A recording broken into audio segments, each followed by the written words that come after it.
என்றும் நேசமணி சமையலில் இன்றைக்கி நம்ம பார்க்க போகிற ரெசிபி கோதுமை மாவில் ஆரோக்கியமான ஒரு ஸ்வீட் தாங்க பண்ணியிருக்கிறோம். ரொம்பவே டேஸ்ட்டாக சூப்பராக பண்ணியிருக்காங்க.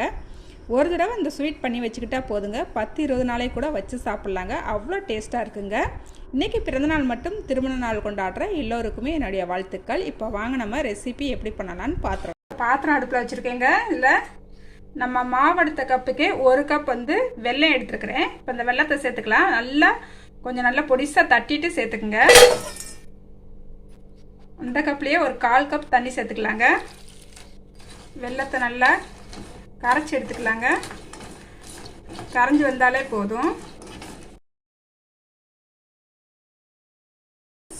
பாருங்க, வெல்லம் நல்லா கரைஞ்சி வந்துருச்சுங்க. இந்த அளவுக்கு கரைஞ்சா போதும். அடுப்பை ஆஃப் பண்ணிடலாங்க.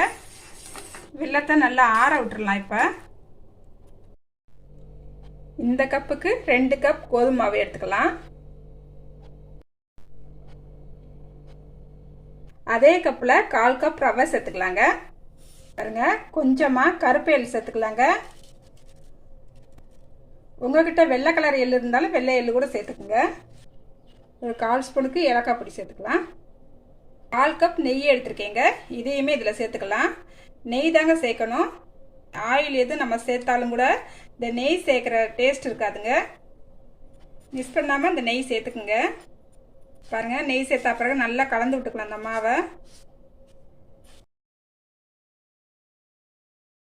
பாருங்கள், மாவோட எல்லா பக்கமும் நெய் படுறாப்புல நல்லா கிளறி எடுத்துக்கிட்டாச்சு.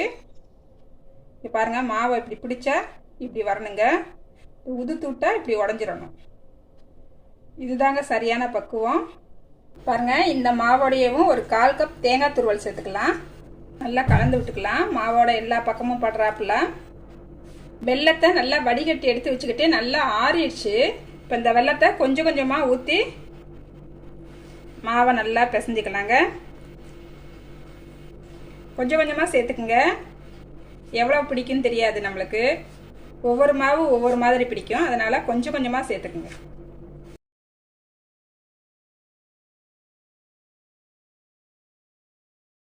பாருங்க, மாவை நல்லா பிசைஞ்சுக்கிட்டாச்சுங்க. நல்லா சாஃப்டாக இருக்குங்க. பாருங்க எவ்வளோ சாஃப்டாக இருக்குன்னு. நம்ம எடுத்த வெள்ளை தண்ணி கரெக்டாக வந்துச்சுங்க எனக்கு.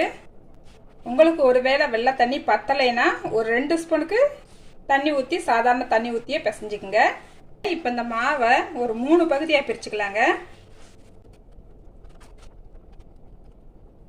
நல்லா 3 உருண்டையாக நல்லா பிரித்து எடுத்துக்கிட்டாச்சு. பாருங்க, இப்போ இந்த மாவை ஒன்றொன்னா உருட்டி எடுத்துக்கலாங்க. இந்த மாதிரி நல்லா உருட்டிக்கலாங்க. பாருங்க, இந்த அளவுக்கு நல்லா உருட்டி எடுத்துக்குங்க. விரிசல் எதுவுமே வந்துடக்கூடாதுங்க. இப்போ நம்ம இதை கட் பண்ணி எடுத்துக்கலாம்.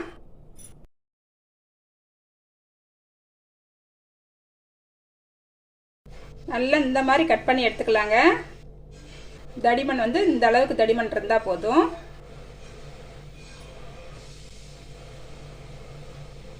இந்த மேலே உள்ள மாவை மட்டும் லைட்டாக அமுக்கி விட்டுக்கலாம். அதே போல் இந்த கார்னர் பகுதியை லைட்டாக அமுக்கி விட்டுக்கலாம். அப்போ தான் எண்ணெயில் நம்ம பொரிச்சு எடுத்தாலும் பிரிஞ்சு போகாமல் இருக்கும். பாருங்கள், ஒரு மாதிரி லேயர் போல் இருக்கு பாருங்கள்.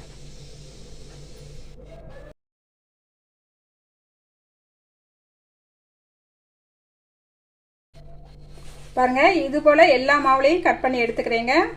பாருங்கள், இப்போ ஒரு கடாயில் எண்ணெய் ஊற்றி நல்லா ஹீட் பண்ணி வச்சுருக்கிறேன். எண்ணெய் நல்லா ஹீட்டான பிறகு அடுப்பை சிம்லேயே வச்சுக்கோங்க. கட் பண்ணி வச்சுருக்கிறத ஒன்றா சேர்த்துக்கலாங்க.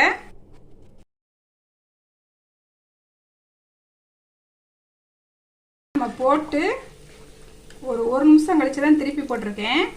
நல்லா செவந்து வந்திருக்கு பாருங்கள். அதே போல் இன்னொரு பக்கமும் நல்லா செவந்து வரணும். அடுப்பை மட்டும் சிம்மில் வச்சே நல்லா பொரிச்சுக்கலாம். நல்லா 2 பக்கமும் நல்லா திருப்பி திருப்பி போட்டு ஒன்று போல் செவந்து வெந்து வந்துருச்சுங்க. இப்போ இதை எடுத்துக்கலாம்.